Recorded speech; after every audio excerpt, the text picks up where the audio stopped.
নমস্কার, কেমন আছেন আপনারা সবাই? দেবযানীস রান্নাঘরে আপনাদের স্বাগত জানাই। আজকে বানিয়েছিলাম এঁচোড়ের কোপ্তা। এঁচোড়ের সিজনে এঁচোড়ের কোপ্তা বানাবো না তা কি করে হয়? একদিন না একদিন তো বানাতেই হতো। আজকে তাই বানিয়েই ফেললাম। এখনই খুব বাজারে ভালো এঁচোড় পাওয়া যাচ্ছে, তাই আজকে বানিয়ে ফেললাম এঁচোড়ের কোপ্তা।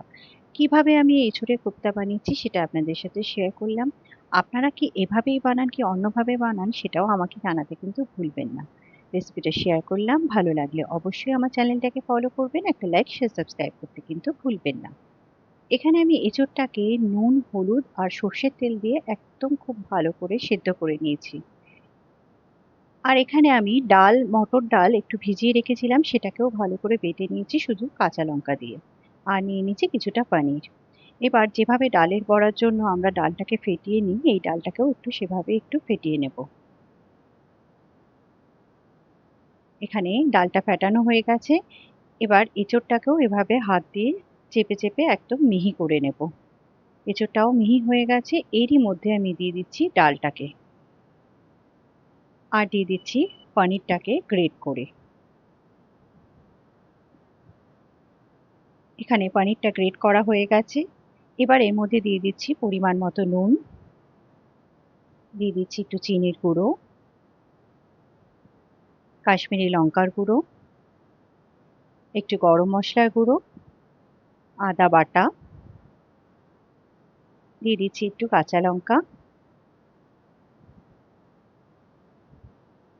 আর এখানে দিয়ে দিচ্ছি একটু ভাজা মশলা। এর মধ্যে ধনে, জিরে আর গোটা গোলমরিচ আছে। এটাকে ভালো করে মিশিয়ে নিচ্ছি। এবার এখানে দিয়ে দিচ্ছি একটু সাদা তিল। এই সাদা তিলটা এই কোপ্তার মধ্যে দারুণ একটা ক্রাঞ্চ দেবে। এটা মাখা হয়ে গেছে। এবার এভাবে গোল বলের মতো করে এটাকে এভাবে চ্যাপ্টা করে আমি ভাজবো। এখানে ভাজার জন্য তেল ভালো মতো গরম হয়ে গেছে। এগুলোকে এখানে ছেড়ে দেব এবং একদম লো টু মিডিয়াম ফ্লেমেই কিন্তু এটাকে ভাজতে হবে, তাহলে কিন্তু ভাজাটা খুব ভালো হবে, ভেতর অব্দি একদম সুন্দর মতো ভাজা হয়ে যাবে। এখানে দেখুন ভাজাটা হয়ে গেছে, এটাকে নামিয়ে নিচ্ছি। সবকটা ব্যাচ এভাবেই আমি ভেজে নেব।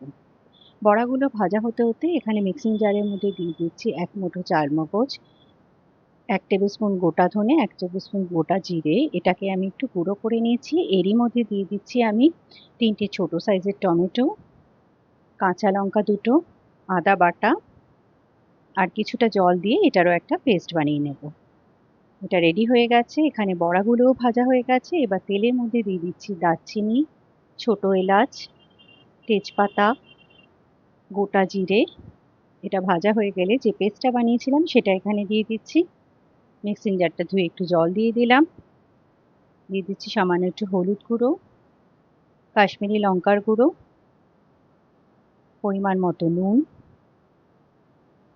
আর দিয়ে দিচ্ছি একটু চিনি। এবার এটাকে ভালো করে মিশিয়ে নিয়ে এটাকে খুব ভালো করে কষিয়ে নেব। তার জন্য আমি এখানে ফ্লেমটা একদম কমিয়ে নেব। একদম লো ফ্লেমে এটাকে খুব ভালোভাবে কষাবো। এটা কিন্তু তাহলে টেস্টটা খুব ভালো আসবে। কিছুক্ষণ কষানোর পর দেখুন এভাবে তেল ছাড়তে শুরু করেছে। এটাকে একটু মাঝে মধ্যে নাড়িয়ে দেব। এবার দেখুন মশলাটা কিন্তু একদম খুব ভালো মতো কষে গেছে। এবার এখানে জল দিয়ে দেব।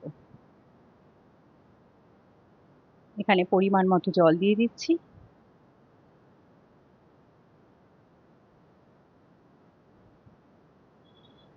ঝোলটাকে একটু ভালো করে ফুটতে দেব।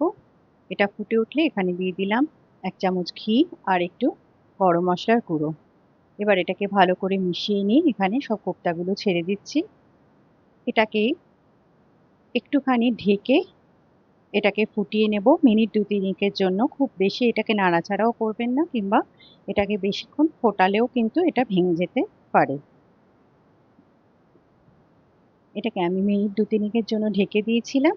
ব্যাস, এটা কিন্তু একদম রেডি। তৈরি হয়ে গেল খুব সহজেই। আর আপনাদের কেমন লাগলো আজকের রেসিপিটা আমাকে জানাতে কিন্তু ভুলবেন না। গরম ভাতে এভাবে কোপ্তা একবার বানিয়ে খেয়ে দেখুন, দারুণ লাগবে। ধন্যবাদ।